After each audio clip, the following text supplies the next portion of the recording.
ngayon mga kapuso ay naririto po tayo sa kasalukuyan po ay negative 2 po ang baha po natin at unstable po ang baha. Ilan po sa motorsiklo po natin ay nakakaranas ng pagbuhat ng motor dahil ayaw nilang ma-impound ang motor. Ayan po.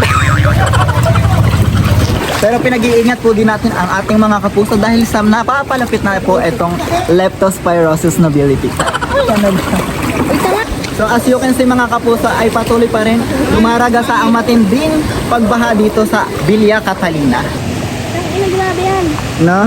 Pero Ano po ang masasabi niya po sa baha? Bukod po sa basa at tubig, may ayuda na po ba kayo natanggap? Masaya daw po siya.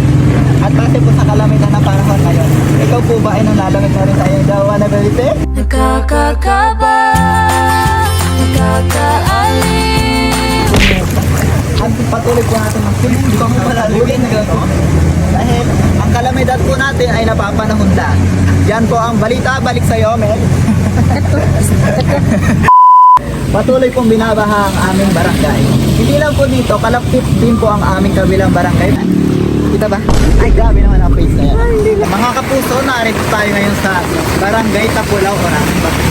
Ang tumubla po ang high tide.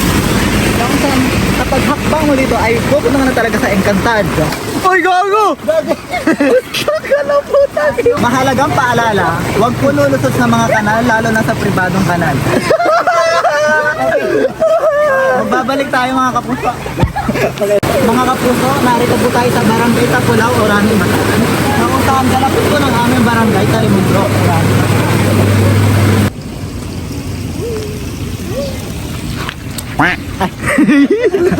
Narito tayo ngayon mga kapuso, na kung saan, okay, tapos na.